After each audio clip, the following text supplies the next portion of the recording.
robbers were just about to hit the bank when they noticed a cop staring right at them. But the cop was smart enough to turn away and pretend he saw nothing.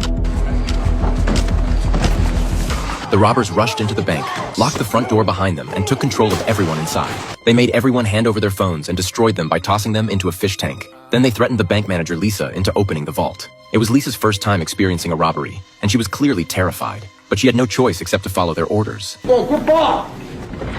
After she opened the vault door, the robbers moved in quickly. They pulled out the surveillance hard drive and destroyed it in the microwave. Then they cracked open the safe and stuffed every stack of cash into their bags. But right at that moment, someone started pounding on the front door. The robbers immediately tensed up, and in that brief moment of distraction, Lisa hit the silent alarm. The leader caught her doing it, but he did not blame her. He just urged his crew to move out. The robbers then began cleaning the scene, pouring bleach everywhere, destroying any trace of evidence. Then they took Lisa as a hostage and brought her along as they escaped. Once they got in the car, the robbers removed their masks. Looking at the frightened Lisa, the leader Nick felt a hint of sympathy and at the same time found himself drawn to her. Once they were sure it was safe, they let Lisa out of the car. After the robbers made it safely back to their hideout, their partner Wade found something on the ID he had taken. Lisa actually lived on the street right next to theirs. He worried that one day they would be exposed. Wade, who had always been ruthless, wanted to take Lisa out to eliminate the risk. But Nick stopped him and decided to go test the waters with Lisa first. The next day, Nick followed Lisa, then staged a chance encounter. Nick confirmed that Lisa had no idea he was one of the robbers that day.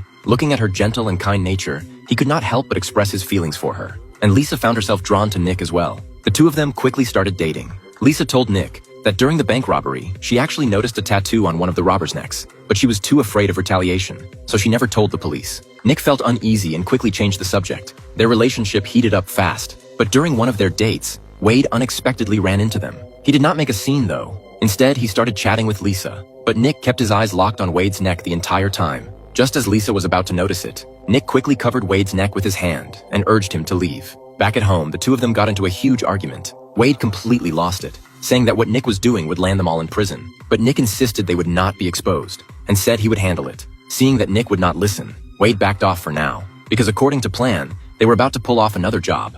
On the day of the heist, they put on matching masks, jumped out of the car, and charged at an armored truck that was being loaded. They smashed open the compartments and stuffed all the cash into their bags. But during the process, Nick suddenly realized the guard from the driver's seat had disappeared. Here, asshole, I got your friend. Put that fucking gun down now. I got you, motherfucker. After dealing with the problem, the crew made their escape. But before they got very far, police cars started showing up. More and more squad cars closed in from all sides. A police car rammed into the robbers' vehicle and managed to force them to a stop. Shut the engine off now! Put your hands in the air! But the crew stayed calm and floored the gas, firing their guns while making a fast retreat. Even so, police cars were still right on their tail. And just then, an SUV up ahead was blocking their path. The robbers quickly jumped out and transferred the money to the SUV. It turned out their backup had come to pick them up. One person provided cover fire, while another poured gasoline all over the original car, then flicked a lighter, destroying all the evidence. Just like that, the crew switched vehicles, and once again made a clean getaway. But what they did not know was that the police had already launched an investigation.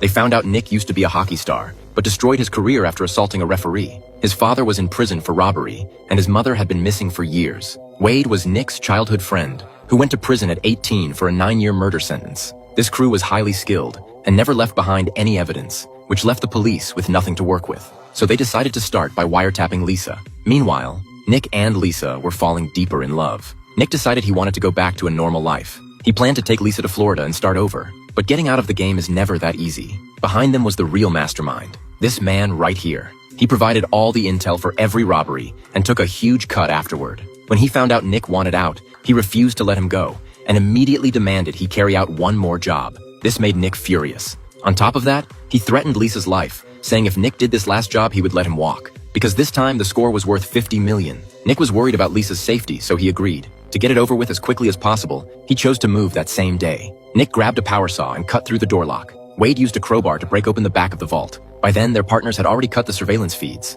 Two of them disguised themselves as cops and made it to the vault entrance without a problem. They used their police cover to order the people inside the vault to come out. Once the door opened, Nick held everyone at gunpoint. The vault was filled with tens of millions in cash. In no time, they packed several large bags and wheeled them out on a dolly like they owned the place. The whole thing went unbelievably smooth. But when they arrived at the rendezvous point and quickly changed clothes, Nick noticed something was off. It was way too quiet.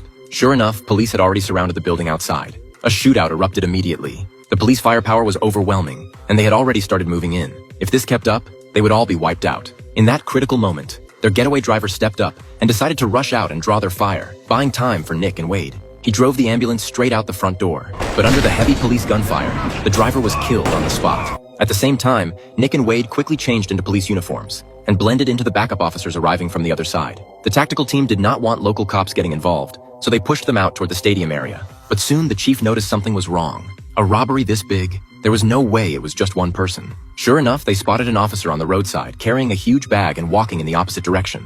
Wade knew his cover was blown and took off running, but when he reached the intersection, he was surrounded by police. It was obvious Wade had nowhere to go.